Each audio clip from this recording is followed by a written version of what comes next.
नमस्कार, मैं हूं आपके साथ विक्रम सिंह ठाकरे और इस समय मेरी मौजूदगी है आगरा राजपुर चुंगी क्षेत्र में। जी हां, जिस तरीके से यूजीसी का विरोध हो रहा है पूरे देश में और ये कानून जो नया लागू किया गया है उस पर बात करने के लिए तमाम लोग हमारे साथ मौजूद हैं यूजीसी बिल को लेकर। तो इनकी प्रतिक्रिया जान लेते हैं या कुछ इनका कहना है इसको लेकर। जिस तरीके से लगातार यूजीसी का जो विरोध चल रहा है, क्या इसकी वास्तविक आवश्यकता थी या नहीं थी, ये तमाम लोग यहाँ पर मौजूद हैं। ये लोग बताएंगे कि वाकई इसकी आवश्यकता थी या नहीं थी, या ऐसे ही अचानक से इस बिल को ला दिया गया और उसे ज़बरदस्ती इन पर थोप दिया गया। जी सर, क्या शुभ नाम है? मेरा नाम धनमोहन कुमार है। मैं राजपुर चुंगी आगरा से बिलोंग करता हूँ। सर, किस तरीके से देखते हैं इस नए कानून को आप? और मैं बता दूँ, मैं छत्री महासभा राजपुर चुंगी का कोषाध्यक्ष कर चुकी हूँ। जी सर, कोई भी बिल लाने से पहले सरकार को एक तो सर्वे कराना चाहिए, जो कि हर बार माफ खाती है सरकार हमारी। कोई भी बिल लाती है तो थोड़ा उसका सर्वे भी होना चाहिए मीडिया के माध्यम से। आज इलेक्ट्रिक मीडिया का ज़माना है कि हमारी प्रतिक्रिया क्या है। दूसरी चीज़ ये, सरकार ही जब हमें जाति पाति का भेदभाव सिखा रही है। अभी तक कॉलेजों में नहीं था, स्कूलों में नहीं था। बच्चा नया एक पौधे की तरह आता था, बड़े होते होते अपनी मित्रता नहीं, किस जाति से किस संस्कृति से वो नहीं मानता था, परिवार को भी नहीं मानता था। अपना मित्र है तो मित्र है, उसमें भेदभाव जो कर रही है सरकार, ये सबसे बड़ी इसकी भूल होगी। और इसके आने वाले समय में और अभी से प्रतिक्रिया शुरू हो गई है और इसे छात्र ही इसे सब सिखाएंगे इस चीज़ का कि हमें किस तरीके से बांटा जा रहा है। और ये बांटने का काम जो सरकार कर रही है इसमें जाति पात में, तो मैं समझता हूँ ये बहुत बड़ी भूल है और इस पर इसे विचार करना चाहिए सरकार को। और यूजीसी बिल को जो संशोधन के साथ लागू करे या हटा देना चाहिए, यही मेरी इनसे मांग है सरकार से कि इस पर जल्द से जल्द जितना हो अपना विचार दे, जिससे कि कोई आक्रोश देश में बड़ा न फैले और ये यहीं रुके। क्या लगता है इस कानून से कहीं ना कहीं जो शिक्षा है वो प्रभावित होने वाली है? शिक्षा को भी बांट दिया गया है। बिल्कुल बांट दिया गया है। यूजीसी कानून जो केंद्र सरकार ला रही है उसमें हम लोगों के साथ भेदभाव हो रहा है, सवर्णों के साथ भेदभाव हो रहा है। क्या हम देश के नागरिक नहीं हैं? क्या ये सोचने वाली बात है? क्या हम दोयम दर्जे के नागरिक हैं? हम जो हैं सबके साथ, सबके विकास के साथ साथ हमारे पास जाति के आधार पर हमको जो प्रताड़ित किया जाएगा उसके लिए हम बेहद चिंतित हैं। और भविष्य में हमारे बच्चों के साथ, हमारी आने वाली पीढ़ी के साथ कोई अन्याय नहीं हो, इसके लिए हम अपनी आवाज़ बुलंद करना चाहते हैं और केंद्र सरकार से आग्रह करते हैं कि इस यूजीसी बिल को तुरंत समाप्त किया जाए या इसमें ऐसा संशोधन लाया जाए कि जो व्यक्ति हमारे किसी के खिलाफ, अगर उसके खिलाफ जो है, मान लीजिए मेरे बच्चे के साथ में कोई शिकायत करता है, अगर उसकी शिकायत गलत पाई जाती है तो उस पर दो गुना अर्थदंड लगाया जाए, दोगुनी उसके साथ में। उसके लिए सरकार जो है ऐसी व्यवस्था करे कि उसके साथ भी वही हो जो मेरे बच्चे के साथ होगा। सरकार अगर वापस नहीं लेती है इस बिल को तो क्या हम सड़क पर उतरेंगे और अपना विरोध दर्ज कराएंगे। केंद्र सरकार के खिलाफ हम विरोध दर्ज कराएंगे, केंद्र सरकार के खिलाफ कराएंगे, क्योंकि ये वही का कानून है और उसी के खिलाफ अपना वोट उसी हिसाब से। किस तरीके से देखते हैं आप इस नए? ये तानाशाही जो होगी, अगर ये बिल वापसी नहीं जाता है तो ये गुलामी का प्रतीक होगा, इस बात को लिख लीजिए। इसी के द्वारा हम गुलाम किए जाएंगे। और ये छोटे शब्दों में, पुराने शब्दों में हमारे बुद्धिजीवी जो कह चुके हैं, विनाश काले विपरीत बुद्धि, और इसके अलावा कुछ नहीं होता है। बस क्या लगता है कहीं इसकी आवश्यकता थी? किसी ने मांग की इसकी या ऐसे? कोई सर्वे नहीं है, कोई मांग नहीं है, केवल अपनी वोट बढ़ाने के लिए, अपनी तानाशाही बढ़ाने के लिए, जो मैं कह चुका हूँ गुलामी का प्रतीक है। जहाँ आपने तानाशाही बढ़ाई है वहाँ गुलाम हुआ है। विनाशकारी विपरीत बुद्धि और कुछ है नहीं इसके अलावा। जी सर, किस तरीके से देखते हैं ये नए बिल को आप?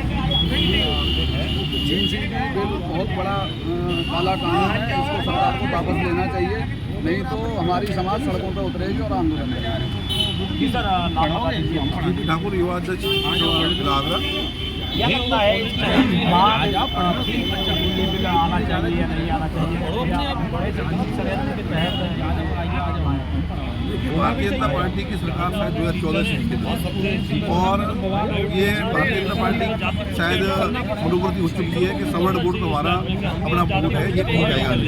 तो ये लोग ओबीसी और SC/ST को बनाने और बढ़ाने के लिए कार्यक्रम लेके आए हैं और इसका हम लोग इसलिए करेंगे क्योंकि ये शुरुआत है हम लोगों का शोषण करने की, और शोषण करने के शुरुआती बिल में हम विरोध कर देंगे तो आने वाला समय हमारी आने वाली पीढ़ी के लिए सुखदायी होगा। अदरवाइज ये लोग अपने मनमानी करेंगे और मनमानी करते चले जा रहे हैं। कुछ ही 1-2-4 लोग हैं केंद्र सरकार में केवल ये कोई मीटिंग नहीं करते हैं, कहीं कोई विचारधारा नहीं करते हैं। जैसा कि आपने पिछले चुनाव में देखा था, इनको मुँह की खानी पड़ी, इन्होंने अपने मन की करी, अपने मन के हिसाब से टिकटें बांटी, तो उसका विरोध जब जनता में हुआ छत्रियों का, तो इन्होंने बहुत नुकसान किया था। हमारी कई सीटें काटी, वीके सिंह साहब और तमाम ऐसे हमारे लोग जो थे टिकटें काटी गई। तमाम लोगों की ऐसी प्रतिक्रिया भी आ रही है, ऐसा भी कहना है कि महाराज जी को टारगेट किया जा रहा है, क्या मानते हैं? देखिए, महाराज जी का अपना अलग वक्तव्य है और अलग व्यक्तित्व है और अलग उनकी धारणा है, क्योंकि महाराज जी इनके कहीं घर में फिट बैठते नहीं। उनका अपना खुद का सामर्थ्य है, उनकी खुद की ही ताकत है और ये चाहते हैं कि रिमोट के सीएम या रिमोट के ही जितने हम लोग अपने जनप्रतिनिधि या मुख्यमंत्री जो ये बना सकते हैं जनता में, तो ये जनता की आवाज़ तो मुख्यमंत्री है हमारे योगी जी।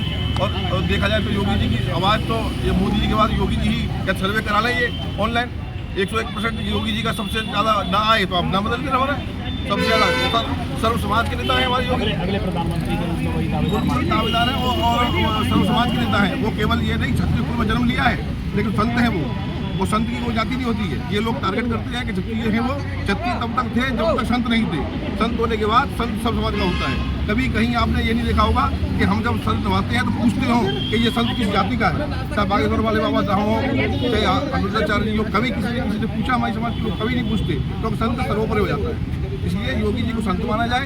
जात में कुल में तो कहीं ना कहीं जन्म लेगा ही व्यक्ति, जब जन्म हुआ है तो बायोलॉजिकल उसका जब अवतार तो हुआ नहीं, जन्म लिया गया है तो कुछ न किसी उसमें कुल में आएगा, लेकिन उनको जातिगत टारगेट नहीं किया जाए। अब क्या मांग है? हमारी मांग यही है कि इस काले कानून को तुरंत वापस किया जाए और इनको या तो विद्रोह की भाषा ही समझ में आती हो, तोड़ फोड़ की समझ में आती हो, जैसा कि और समुदाय के लोग करते हैं, तो अपने हम उसके लिए भी अपने बच्चों को तैयार करेंगे, हम लोग इकट्ठे होंगे और यदि सुलह हो जाए, राजीबाजी से काम हो जाए तो हम सबसे बड़ी जाए। जो विद्रोह को देखते हुए आजकल आप देखो पूरा फेसबुक पूरा मीडिया फटा हुआ है इस विद्रोह से, तो ये चाहे तो अपना आराम से कर ले तो ज़्यादा अच्छा है, क्योंकि बेइज्जती होकर हो तो अच्छा नहीं है। क्योंकि इन्होंने पहले काले कानून लेके आए तो लास्ट में आकर के उनको वापस लेने पड़े, तो इनको मुँह की खानी पड़ी मोदी जी को। एक नेता अकेला जमा रहा, वहाँ पे जमा रहा एक ही नेता, सब जानते हैं, नाम जरूरत नहीं है, और उसने इनके मौजूद राजा को उखाड़ के फेंक दिया। तो ये चाहते हैं, हम तो बहुत हैं, हम जब विद्रोह पे आएंगे तो फिर बहुत ज़्यादा स्थिति खराब हो जाएगी। क्या लगता है इस प्रकार के कानून लाकर सवर्णों को चलो नाश्ता करो आप। जो कानून है इसका जो वास्तविक का जो इनका जो पूरा बायोग्राफी है वो ये है कि सामान्य वर्ग के जो बच्चे हैं उनको जो है ताड़ित करने का ये जो बिल लाया गया है ये बहुत निंदनीय है। मैं इसकी घोर निंदा करता हूँ और Bharatiya Janata party IT cell के जो लोग हैं उनसे कहना चाहूँगा कि विगत जब से यह बिल आया है तब से आप देख लीजिए, चाहे राजस्थान हो, उत्तर प्रदेश हो, मध्य प्रदेश हो, छत्तीसगढ़ हो, चाहे दिल्ली एनसीआर हो, सब जगह विरोध चल रहा है और यह विरोध बहुत ज़रूरी है। देखिए, भारतीय जनता पार्टी में जितना जब से पार्टी आई है तब से सामान्य वर्गों ने बहुत सहयोग किया है, चाहे वो क्षत्रिय हो, ब्राह्मण हो, वैश्य हो, सबने दिया है। सब लोग प्रयास करते हैं, चाहे वो धन से हो, आर्थिक हो, सब अपनी अपनी मदद करते हैं। परंतु ये जो बिल लाने की कोई आवश्यकता थी नहीं। यदि इनको बिल लाना था तो जनसंख्या नियंत्रण में लेकर के आते, जिससे जो है समाज का उद्धार होता, आज बेरोजगारी कम होती, रोजगार मिलता, व्यापार मिलता। आज आप देख लीजिए कि स्थिति भारत की क्या है, आर्थिक स्थिति बहुत खराब होती जा रही है। क्या लगता है किस तरीके से टारगेट किया जा रहा है, क्यों ये हानिकारक है सवर्णों? देखिए, जब हमें एक व्यक्ति का लाभ दिलाना है तो हमको पूरे नगर से वैमनस्यता लेनी पड़ेगी। तो हमारी आँख भी दी है परमात्मा ने हमको, तो आँख पर पट्टी बांध करके नहीं करना चाहिए। कोई भी निर्णय लेते हैं तो उसको बैठ के मंशा करते हैं, ये नहीं कि जल्दी जल्दी उसको लागू कर दे। ये कौन सा तरीका है भाई? क्या हम लोग भारत के वासी नहीं हैं? क्या हम लोग भारत के नागरिक नहीं हैं? क्या हम लोग बिजली का बिल नहीं भरते हैं? और मैं आपके चैनल के माध्यम से ये कहना चाहूँगा, ये जो कानून है ये बहुत अच्छा नहीं है, इसके दूरागामी परिणाम बहुत अच्छे नहीं दिखाई दे रहे हैं। और मैं सरकार से अनुरोध करना चाहूँगा, यह समय विलम्ब न करते हुए इसको आप जल्दी से जल्दी इसको रिकवर करें और इस कानून को जल्द से जल्द खत्म करें, ताकि सामान्य वर्ग का जो जन समुदाय है वो बड़े प्रसन्नता के साथ आपको स्वीकार करे।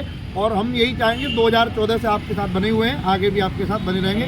जय हिंद, वंदे मातरम। यदि वापस नहीं किया तो किस प्रकार का रुझान? देखिए, वापस नहीं लिया तो फिर आप देख ही रहे हैं, सब जगह विरोध हो रहा है। अपने अपने लोग, चाहे वो फेसबुक सोशल मीडिया के माध्यम से हो, सब लोग विरोध कर रहे हैं। और कहीं ना कहीं जब व्यक्ति हमारी बात नहीं मानता है, हम उससे प्रयास करते हैं भाई मान जाओ, लेकिन वो नहीं मानेगा तो फिर कोई और प्रयास खोजने के लिए प्रयास करेंगे। और सीधी बात यही है, यदि समझ जाएंगे तो अच्छा है, इनके लिए भी अच्छा है क्योंकि सामान्य वर्ग ने भारत को बहुत कुछ दिया है, चाहे वो श्यामा प्रसाद मुखर्जी हो, चाहे वो दीनदयाल उपाध्याय जी हो, चाहे वो डॉक्टर भीमराव अम्बेडकर जी हो, चाहे पंडित जवाहरलाल नेहरू हो, सबने अपने अपने कर कमलों के द्वारा कुछ न कुछ अच्छा करने का प्रयास किया है। किस तरीके से देखते हैं ये जो नया कानून आया है, क्या मांग की जा रही है इस समय और लगातार इसका विरोध भी हो रहा है, अहमद जी आप किस तरीके से देखते हैं? हम इसे इस तरीके से देखते हैं। मैं पहले तो ये कहना चाहता हूँ, क्या मोदी जी से जो भगवान है वो जनरल कास्ट ही है क्या? मतलब सवर्णों को टारगेट किया जा रहा है ऐसे कानून लागू, ये जो टारगेट किया जा रहा है जनरल कास्ट के लोगों को, ये शुरू से ही मोदी जी का वो विचारधारा रही है कि मतलब जनरल कास्ट को हमेशा नीचे उस पर रखा जाए। मोदी जी चाहते हैं कि जनरल कास्ट के लोग जहर खा लें और मर जाएं, केवल SC ST और OBC लोग ही केवल जिद्दा रहें और वही देश पर राज करें। मोदी जी की जो प्रबल संभावना है, मैं ये कहना चाहता हूँ कि जैसा शुरू में जो मोदी जी थे तो क्या जनरल कास्ट उनके परिवार पे या उनके ऊपर इतने अत्याचार किए थे कि मतलब वो जनरल कास्ट से अब बदला ले रहे हैं, अपनी पावर का गलत फायदा उठा रहे हैं ना जाए। इस प्रकार की विचारधाराएं भी आ रही है कि महाराज जी को टारगेट किया जा रहा है इस प्रकार के कानून लाकर या तमाम तरीके के एजेंडे अपनाकर योगी जी को टारगेट किया जा रहा है, देखिए साइड करने की कोशिश की जा रही है। देखिए ये कहावत है, शायद आपने भी सुनी होगी, जब से लाख बुरा चाहे तो क्या होता है, वही होता है जब मंजूर पूरा होता है।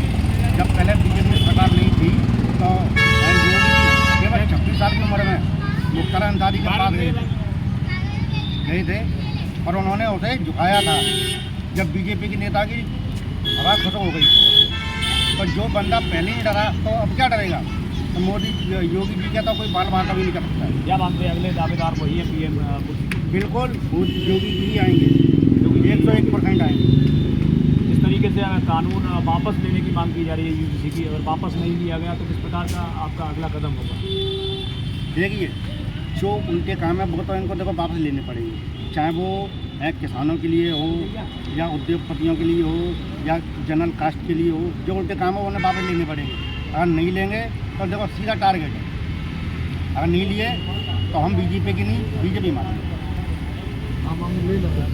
जी तो अधिवक्ता हमारे साथ मौजूद हैं, उनकी भी राय जान लेते हैं आखिरकार इस कानून पर उनकी क्या राय है, किस तरीके से देखते हैं आप जिस तरीके से UGC बिल आया और उसके बाद लगातार विरोध हो रहा है, किस तरीके से आप इस नए कानून को देखते हैं? तो UGC बिल जो सरकार ला रही है हमारी, ये जो सामाजिक संतुलन को बिगाड़ रही है। 77 वर्षों से जो आरक्षण दिया जा रहा है एक पिछड़े समाज जातिगत आधार पर, जो जातिगत आधार पर नहीं होना चाहिए, ये जो आदमी की आर्थिक आधार पर होना चाहिए। क्या सवर्ण गरीब नहीं है? कि सवर्ण को आवश्यकता नहीं है? इसीलिए ये जो बिल आया है इसका हम विरोध करते हैं। सरकार इस बिल को लाके सामाजिक संतुलन को बिगाड़ने की कोशिश कर रही है। सरकार ही जब समाज में इस तरह का पार्टीशन डाल रही है कि उनकी भावना ही चेंज हो जाएंगी। 77 वर्षों से आरक्षण के उसको हम झेल रहे हैं, जो आरक्षण का लाभ ले गया तो उसकी पूरी सारी पीढ़ियां अब तक लाभ ले रही हैं। क्या लगता है किस तरीके से ये जो बिल है वो हानिकारक हो सकता है समाज? इसमें जो समाज को सशक्त करने के लिए आरक्षण का मेन उद्देश्य होता है और इसमें जातिगत आधार पर सशक्त करने से सामाजिक संतुलन खराब होगा, जिसको गवर्नमेंट को नहीं करना चाहिए इसको इस तरह से। और आपस में जो जातिगत आधार पर आरक्षण देने से आपस में विरोधाभास भी होगा, जिससे कि आपस में टकराव की भी स्थिति आएगी। तो वकील साहब ऐसी कहीं आवश्यकता नहीं थी, कहीं से ऐसी मांग नहीं होती थी, तो फिर अचानक से इस प्रकार का बिल क्यों? ऐसी जो कोई मांग नहीं थी। सरकार ने जो क्या मंशा है वो मैं कहना नहीं चाहता, सब समझते हैं मंशा जो है, क्योंकि एक सामान्य व्यक्ति, सवर्ण समाज है जो भी है, समझदार व्यक्ति जो सही सरकार के जो उद्देश्य हैं उनके लिए सहयोग के लिए तैयार है, करता है, परंतु फिर भी ये चुपचाप से इस तरह का बिल लाके सवर्ण समाज को सप्रेस करने की कोशिश की जा रही है, जो सही नहीं है। और आज ये आर्थिक आधार पर होना चाहिए, जो भी है, जो एक लेवल बना दिया है उस लेवल से ही लोगों को राहत मिलनी चाहिए। सुप्रीम कोर्ट के भी गाइडलाइंस आ रहे हैं कि लंबे समय तक आरक्षण को बनाए रखना समाज को सशक्त करना नहीं है। ये जो लंबे समय तक आरक्षण एक निश्चित लोगों को ही देने का है। वकील साहब अखिल भारतीय क्षत्रिय महासभा ने ये कहा है, वो भी विरोध में है इसके और मैदान में है इस समय यूजीसी बिल के। तो उनका यही कहना है कि सवर्णों को टारगेट किया जा रहा है। आप विधानसभा चुनाव में देख लीजिए या फिर सांसद के जो चुनाव होते हैं उनमें देख लीजिए, कहीं ना कहीं जो उनकी सीटें हैं वो लगातार कम होती जा रही है। राजनीतिक भागीदारी है उनकी बिल्कुल कम की जा रही है और इस प्रकार का बिल लाकर और भी उन्हें कहीं ना कहीं टारगेट किया जा रहा है। क्या मानते हैं आप? बिल्कुल सवर्ण समाज को सरकार का मतलब क्या उद्देश्य है? सवर्ण समाज पूरा सहयोग है, सरकार के साथ है, फिर भी उनको सप्रेस किया जा रहा है। हर क्षेत्र में जो किनारे किया जा रहा है वो नुकसानदायक रहेगा सरकार के लिए और इसके लिए सब सवर्ण समाज आंदोलन करेगा और आएंगे, हम सड़कों पे आएंगे। जी, लगातार यही मांग उठ रही है। तो इस समय हम आगरा में मौजूद हैं और आगरा में तमाम लोगों ने ये प्रतिक्रिया दी है कि जिस तरीके से यूजीसी बिल लाया जा रहा है ये बिल्कुल कहीं ना कहीं मतभेद वाला बिल है, इसकी कोई आवश्यकता नहीं थी। यदि इसे मांग की जा रही है कि इसे वापस ले लिया जाए प्रधानमंत्री द्वारा, जल्दी से वापस ले लिया जाए, नहीं तो वरना लोग सड़कों पर उतरेंगे और उग्र आंदोलन होगा। Vikram Singh Dhakre, news express, Agra.